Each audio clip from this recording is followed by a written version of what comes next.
Au Japon, il existe deux mots que j'aime beaucoup. Ippo, qui signifie faire un pas. Le premier est souvent le plus difficile. Kakugo, qui est l'idée de fermer les yeux un instant sur nos peurs, nos doutes, et d'accepter les conséquences. J'ai toujours voulu vivre de ma passion, aider, motiver, inspirer. C'est ce que j'ai toujours voulu faire. Il faut que je t'avoue quelque chose, j'ai jamais su aller au bout de ce que j'entreprenais. J'ai toujours été sportif, mais j'ai jamais eu un physique qui me plaisait. À 16 ans, je me suis décidé. Je vais changer. Bon les gars, il est 23h. Là c'est la routine que j'ai tous les soirs depuis la prep, voire même depuis le coaching avec Arthur. Donc je prépare mon tube pour demain après-midi, pour demain soir. Je prépare mon petit déjeuner aussi. Objectif, arriver au prime physique. Ça fait 10 ans, même un peu plus que ça on va dire, même 12 ans. En vrai quand j'y repense, ça fait longtemps. Pourquoi j'ai commencé déjà? J'avais envie de plaire aux filles? Non, c'est pas ça. Je voulais devenir musclé, un peu. Mais c'est pas ça qui me motivait. À l'époque, je faisais du basket et j'étais très investi. J'étais petit et je savais que j'allais pas grandir. Forcément, il fallait que je développe d'autres qualités. Et je voulais développer un maximum mes qualités athlétiques. Parce que forcément, je savais que fallait que je comble mon manque de taille par autre chose. Donc, pour ça que j'ai commencé de base à la salle. Ça a pas fonctionné. À perte. À perte. En tout cas, moi, depuis des années, j'utilise MyFitnessPal. Depuis que j'ai commencé carrément la musculation, donc après le lycée, quand je me suis inscrit à la salle, j'ai toujours utilisé MyFitnessPal. En vrai, les gars, dès le départ, moi, je me suis intéressé à la nutrition. Même si forcément, j'ai appris plein de bullshit. J'ai commencé aussi dès le départ à me renseigner pour pas non plus faire de la merde. Donc, j'ai vite acquis des connaissances. Même par rapport à des idées reçues, donc tout ce qui était whey, créatine, très tôt j'ai été informé dessus parce que ça m'a tout de suite intéressé. Bon les gars, il est tard, je termine de préparer mon petit déjeuner et mon pré-workout, mon pré-meal pour demain.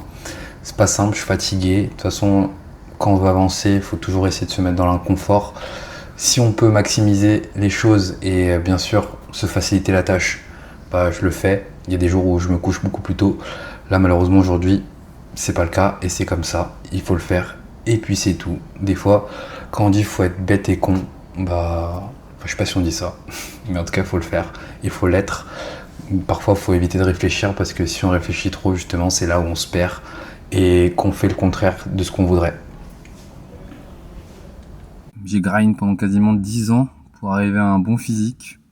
Comme quoi, si on a la volonté et une génétique pas folle de ouf, on peut quand même y arriver les refs. Quand même y arriver. J'ai continué la musculation arrivé à la fac. Le problème c'est que avant et même après, j'écoutais beaucoup ce que les gens sur les réseaux disaient. Ceux qui avaient un peu une figure d'autorité, donc un bon physique, beaucoup de followers, voilà, une grosse communauté. Et ça m'a créé beaucoup de problèmes, même si parfois ils disaient pas des trucs faux. Le fait d'écouter, en fait, ça me faisait changer complètement de programme tout le temps. Donc ça, c'était un défaut que j'ai eu pendant ma transformation, c'est que j'ai été très impatient. Le problème avec ça, c'est que pendant 2 mois, je faisais une méthode. Comme il n'y avait pas les résultats que je voulais, parce que forcément en 2 mois, tu deviens pas Superman. Je regardais et quelqu'un d'autre parlait d'une autre méthode, donc je partais sur l'autre méthode. Puis ainsi de suite, puis ainsi de suite, puis ainsi de suite. Malgré le fait que je savais qu'il fallait garder une prog, inconsciemment, j'arrivais pas à l'accepter, donc je me disais que c'était le programme qui faisait que mon physique bougeait pas comme je le voulais, ou du moins pas assez. J'ai fait ça jusqu'à la 2e année de STAPS à peu près, où j'ai fait changer de programme. Je m'entraînais, mais je m'entraînais pas vraiment. J'y allais, je faisais ce que j'avais envie. Je regardais ce que les gens y disaient, puis je reproduisais la même chose, sans vraiment m'attarder sur ce que moi j'avais besoin, en fonction de ma morphologie, en fonction de mon quotidien. Donc c'était assez flou, j'avais pas de cadre en fait, finalement c'est ça, j'avais pas de cadre. Et j'ai continué comme ça pendant très longtemps, jusqu'à l'époque du Covid, où tout s'est arrêté, et où même moi finalement je me suis arrêté. À cette époque-là, un de mes chiens est décédé et finalement c'est quelque chose d'assez simple, mais c'était la première fois que je me confrontais réellement à la mort et ça m'a profondément bouleversé. Ça m'a créé une grosse dépression, je savais plus qui j'étais, ce que je devais faire. Tout ce en quoi je croyais, tout s'effondrait en fait. Et je savais plus à quoi me raccrocher. Donc quand quelque chose comme ça t'arrive, tu te retrouves face à plein de questions assez brutales. Qui je suis, qu'est-ce que je dois faire, qui je dois devenir. Avec du recul, j'ai l'impression que ma dépression a été une sorte de démolition intérieure. Tout ce que j'avais construit comme identité, en fait, s'était écroulé. Sur le moment, je pensais que j'étais en train de me perdre, mais vraiment me perdre. Mais finalement, cette période, je me rends compte qu'elle m'a permis de me reconstruire. Pas forcément devenir la même personne que j'étais avant, mais prendre l'essence de qui j'étais et avec ça bâtir quelqu'un de neuf, quelqu'un de nouveau. Je pensais que ma vie vraiment était en train de s'écrouler. En réalité, c'était l'image que j'avais de moi-même qui était en train de mourir.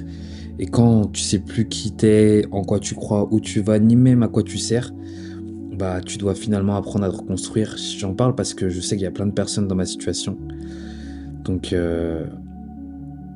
si jamais vous êtes au fond du trou, les gars, sachez que vous avez peut-être la meilleure chance de votre vie pour repartir à zéro. Et pas beaucoup de personnes peuvent repartir à zéro et tout reconstruire. Et sachez que personne viendra vous sauver, les gars. Le seul sauveur, la seule personne qui vous sauvera, c'est vous. Vous-même. Une leçon obtenue sans douleur n'apporte rien, car l'être humain ne peut rien obtenir sans faire des sacrifices. Mais lorsqu'il surmonte cette douleur, il devient imbattable. Il obtient alors une âme, plus puissante que tout. Oui, une âme full métal.